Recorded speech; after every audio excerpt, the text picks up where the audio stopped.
Hola, ¿qué tal? Mi nombre es Valeria González, soy Alumni Manager de OBS Business School y es un placer para mí estar con vosotros hoy en un nuevo Alumni Talk. El día de hoy vamos a hablar sobre productividad y gestión del tiempo, dos puntos muy importantes en nuestro día a día laboral, ya que es un proceso que conlleva planificación, organización y una serie de factores que son fundamentales para el logro de objetivos dentro de una organización. Para ello, hoy tengo dos alumnis invitados que nos acompañan para hablar. En primer lugar, presento a Carlos Aguilera. Carlos estudió el máster en Dirección de Marketing y Gestión Comercial y es presidente del Club Alumni Ecuador. Actualmente es National Sales Manager en Bayersdorf y cuenta con más de 14 años de experiencia comercial en gran consumo. Bienvenido, Carlos. Encantado de estar aquí, Valeria. Muchas gracias por la invitación. Gracias a ti. Por otro lado, tenemos a Manuel Parma. Manuel está estudiando el máster en Inteligencia Artificial y Machine Learning y actualmente es director de software en Charles Taylor. Y cuenta con más de 30 años de experiencia en la industria del software. Bienvenido. Hola, ¿qué tal? Un gusto. Gracias por la invitación. Gracias a ti por venir.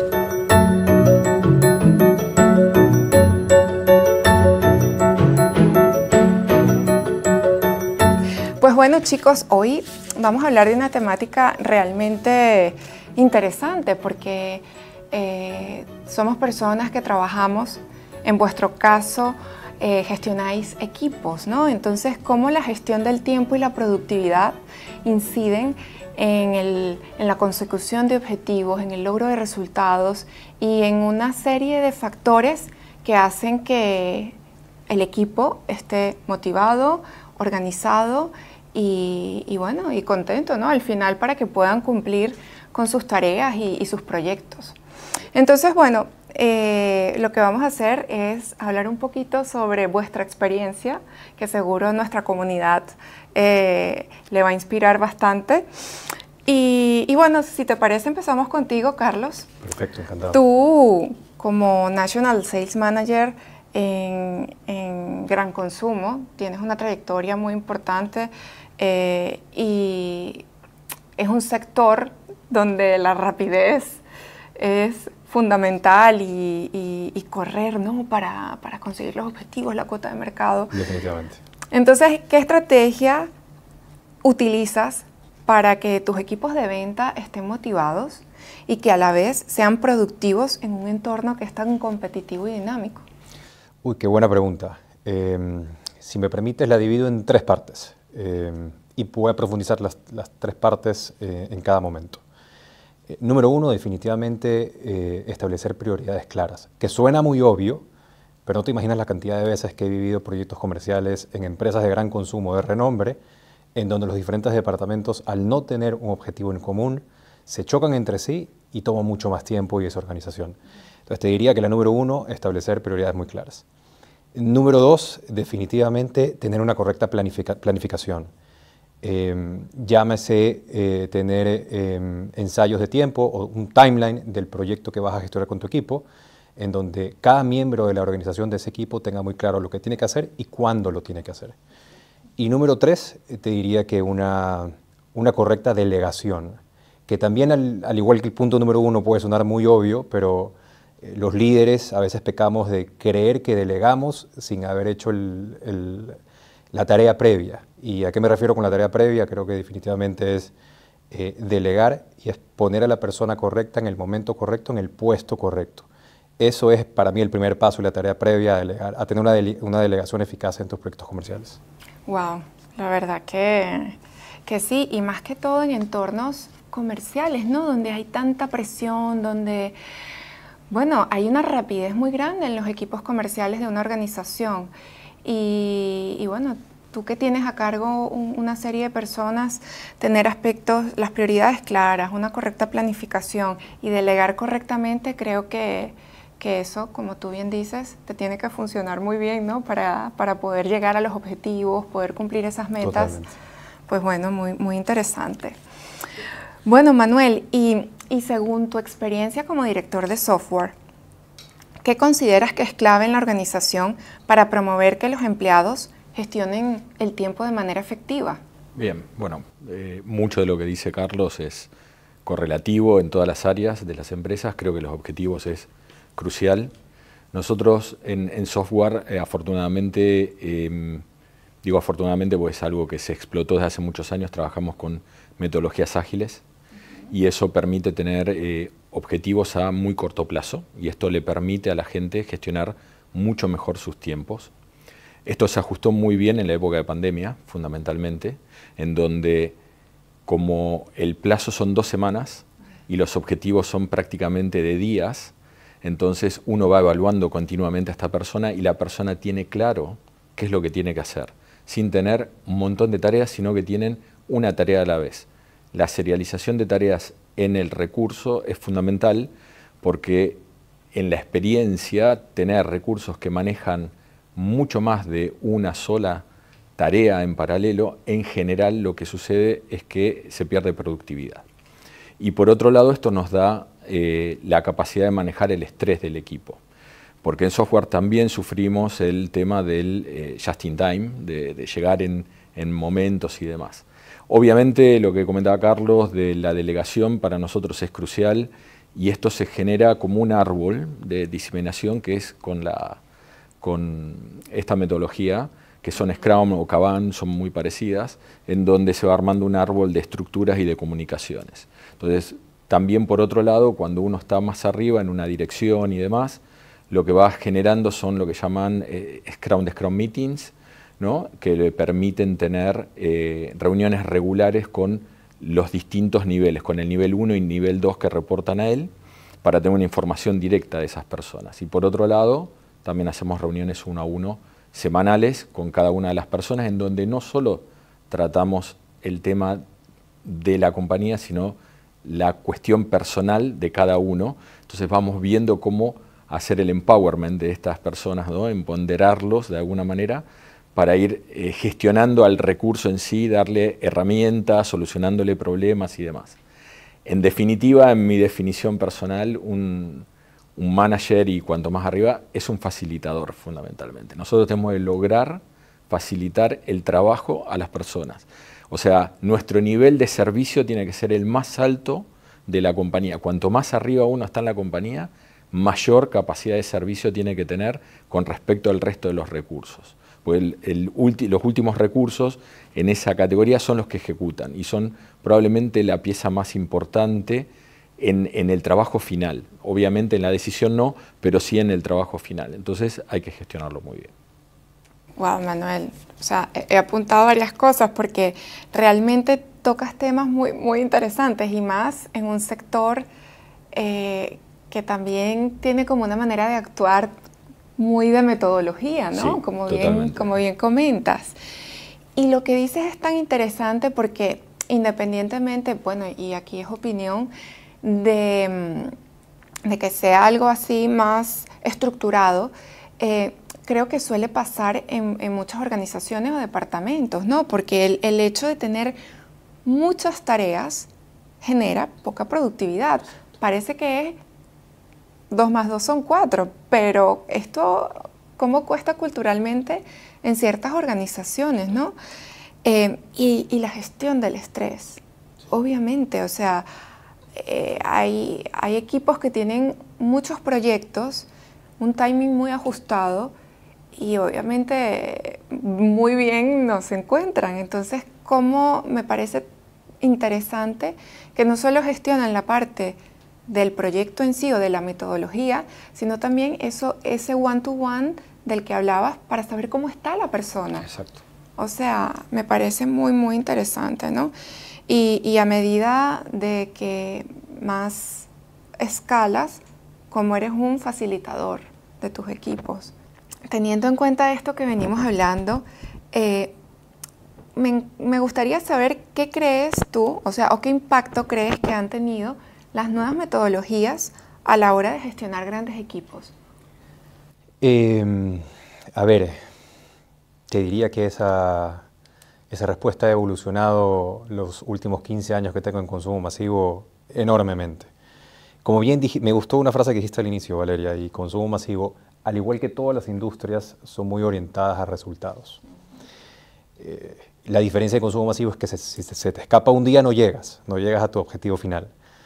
Entonces, te diría que estos últimos 15 años he visto cómo ha evolucionado y cómo se ha incorporado tecnología a optimizar procesos en la organización para que nuestros equipos dejen un poco el estar sentado en el escritorio procesando información de la manera como se hacía antes, a estar hoy utilizando información ya procesada de otra manera mucho más rápida, mucho más a la mano, para tomar decisiones. Te diría que eso es lo principal que ha evolucionado y cómo ha impactado la tecnología en gran consumo.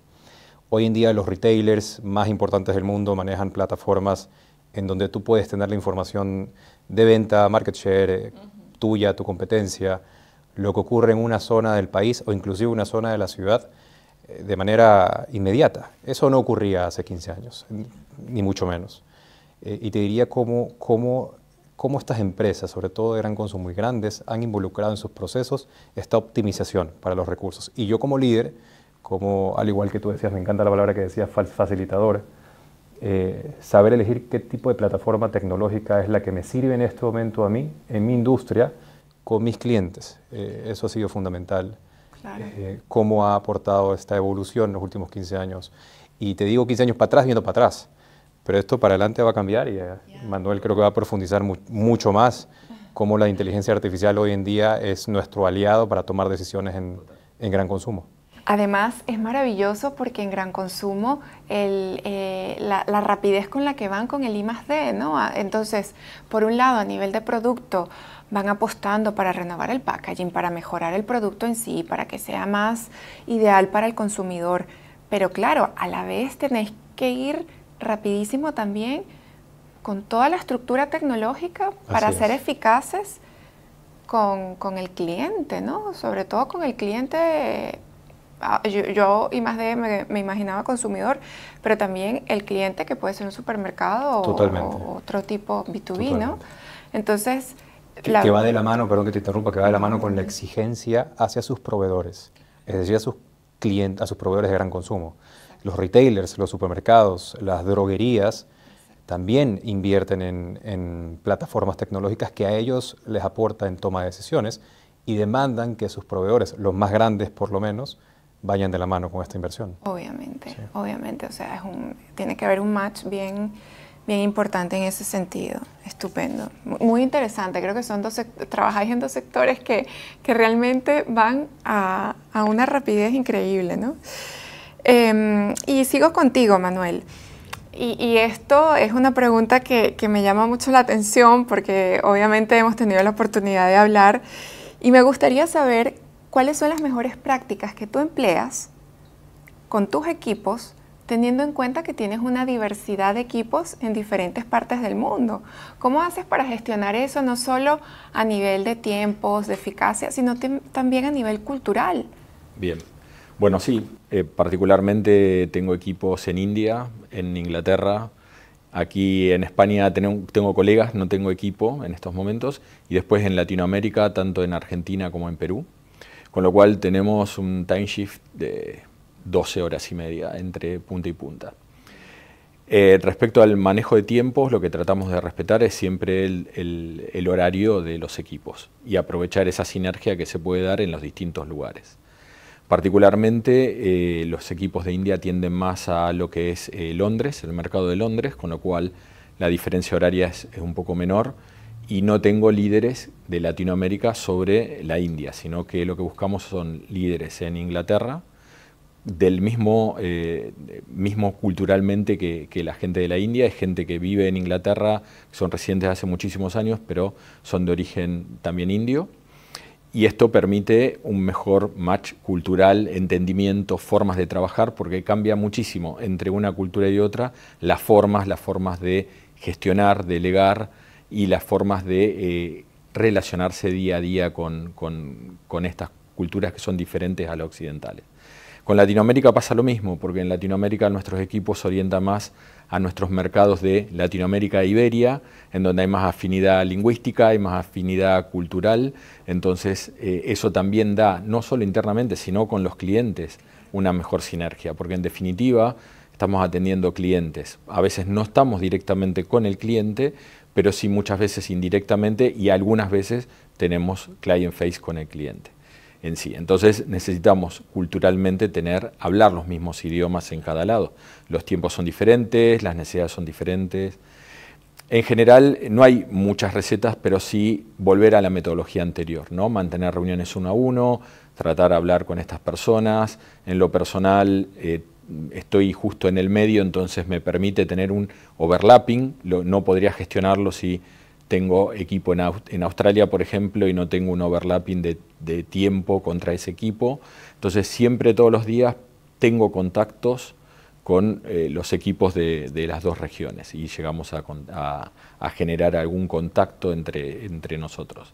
¿Se hace difícil? Sí, en lo personal, en la gestión de mi tiempo personal, pues muchas veces se termina estirando dependiendo las prioridades que vienen. Y ahí entra un tema fundamental, que es la priorización. Entonces, en la priorización, que está muy asociada también a delegar, en caso de, dependiendo cómo son las priorizaciones, trato de tomar en particular lo que es realmente prioritario y ahí sí me sumo fuertemente con ese equipo, ¿no? Cuando no es prioritario, puede ser urgente pero no importante, digamos por así decirlo, la famosa matriz de Eisenhower. Trato de delegarlo o directamente dejarlo en stand-by a ver cómo evoluciona el problema o eliminarlo directamente del problema si no es importante y no es urgente, ¿no? Pero no hay mucho secreto más que esto, y sino poner también mucha voluntad en cada uno, ser muy abiertos, entender las diferencias culturales, no ofenderse cuando las formas son diferentes, porque tienen formas diferentes, y entender todo esto de lo cultural. Investigar también cómo son las culturas, entender qué puede molestarles, la forma de hablar. Hay un montón de cuestiones que hay que ajustar en el tiempo, que es una lista bastante larga y uno lo va adquiriendo en la experiencia del día a día y muchas veces cometiendo errores, obviamente, en el trato, ¿no? Fundamentalmente con estos equipos. Sí, porque es un punto clave. Incluso en Latinoamérica, los tres somos latinos y hay pequeñas diferencias, ¿no? Y creo que es clave, sobre todo lo que tú dices, ¿no? Al final, con el tiempo, con la experiencia, vas adquiriendo y entendiendo cómo funciona cada persona, ¿no? Sí, claro. Y cómo a partir de entender, luego puedes ayudar a que esa productividad y la gestión del tiempo sea más efectiva. Exacto. Muy interesante, la verdad. Y bueno, ya llegando a la parte final de este gran debate, me gustaría, Carlos, pedirte un consejo para nuestra comunidad que nos está escuchando ahora mismo. ¿Qué consejo le darías tú en ese sentido, a nivel de la productividad y la gestión del tiempo?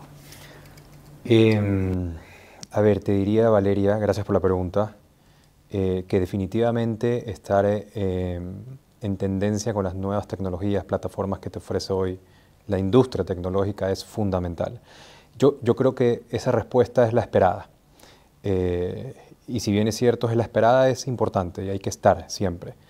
Pero también, si me permites, quisiera hacer una recomendación al foro, a la audiencia, en donde me he percatado que las nuevas generaciones, por lo menos en un mundo tan tecnológico, y esperando esa respuesta de que sigan esa tendencia tecnológica en preparación académica, me refiero, se ha descuidado algo las soft skills que tenemos hoy en día los seres humanos. Y creo que esa es una recomendación que, si me permites, quisiera incluirla hacia la audiencia. He visto cómo las nuevas generaciones prefieren hoy en día tener toda una línea de comunicación virtual y no presencial, no física. Y el mundo sigue necesitando todavía ese one-on-one en diferentes industrias, para la vida en general. Comunicación, negociación, habilidades de negociación, que creo que van de la mano con toda esta preparación que está teniendo las nuevas generaciones en el rubro tecnológico, que sí es importantísimo estar, pero no descuidar estas soft skills que también se necesitan y son, te diría, igual de importantes para la vida profesional. Muy bien, muy interesante. Además que ese equilibrio, ¿no? Es decir, estar preparados, formados para estos cambios tecnológicos que hay, pero al mismo tiempo no descuidar la parte humana. Exactamente. Al final, una negociación, un trabajo en equipo requiere un poco de ese contacto que tenemos ahora mismo, ¿no? Cómo nos hablamos, cómo empatizamos, es diferente. Entonces creo que es un punto muy, muy interesante el hecho de tener muy, muy presente el soft skills. Yo creo que a medida que vamos siendo más maduros, lo vamos entendiendo más, totalmente, pero es fundamental. Sí. ¿Y tú, Manuel? Bueno, totalmente en línea con Carlos.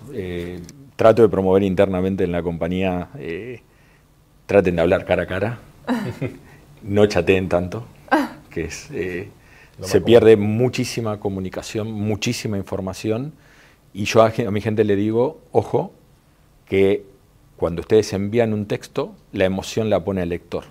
Exacto. Y no tu emoción. Entonces, si no logras transmitir tu emoción, sobre todo en momentos críticos, es muy importante que prendas la cámara, trates de estar, si no puedes, presencialmente, y entender eso, hablar, que tiene mucha más riqueza que un texto, que puede ser muy complicado. Desde el punto de vista de lo que es la gestión del tiempo, objetivos claros siempre, si no se los definen, pedir que se los definan. Tratar de priorizar muy bien las tareas que tienen. Si pueden aplicar metodologías en mi área, que es mucho más fácil hacerlo. Tenemos un montón de herramientas que gestionan esto. Esto permite ir pasito a pasito, como decimos nosotros, y llegar a los objetivos. Entonces, no dejen de planificar. No dejen planificar su día, no dejen planificar las tareas, pero también no dejen planificar la vida personal. Tienen que tener ese equilibrio. El time blocking es una muy buena técnica de implementar, ¿no? Cancelar horarios, espacios en la agenda para tratar temas particulares, ¿no? Inclusive la desconexión digital en algún momento, que hoy para la gente joven prácticamente no se desconectan, ni dentro ni fuera de trabajo. Y el no desconectarse en el trabajo no está muy claro que hoy genere mayor productividad. Entonces, uno obviamente ya pasaron las épocas de prohibición y de todo esto que las hemos vivido, pero sí tienen que tener en cuenta que la multitarea pierde foco, pierde atención, genera mayor tiempo y eso termina generando mayor estrés. Entonces, particularmente lo que se necesita es que, como yo les digo a mi gente, del horario de trabajo al menos el 85 o 90% traten de estar focalizados y el resto, ok, lo usan para dispersarse. Pero es fundamentalmente eso, ¿no? Wow, sí. Es decir, emociones, planificación, cumplimiento de objetivos, tener un equilibrio entre la vida personal y laboral es fundamental. Yo no sé si recordáis, pero hace unos años decir que eras multitasking era muy positivo. Sí. Y cómo ha cambiado mucho, cómo ha evolucionado, creo yo. Hemos evolucionado, porque ahora mismo decir soy multitasking no es tan bien visto. Exacto. En ciertas culturas que están con foco en metodologías de conciliación, de well-being y todo esto dentro de los empleados. Entonces, han hablado de puntos tan interesantes y creo que nuestra comunidad se lleva unos consejos unos consejos y experiencias, porque al final, con la experiencia laboral que tenéis, creo que esto es muy satisfactorio para nuestra comunidad. Así que muchísimas gracias, Carlos. Muchísimas gracias, Manuel. Yo me la he pasado muy bien charlando con vosotros, aprendiendo de vosotros, y espero que nuestra comunidad alumni también haya disfrutado tanto como yo de este espacio. Bueno, una vez más agradecemos vuestra presencia en este Alumni Talk y nos vemos en el próximo. Muchísimas gracias.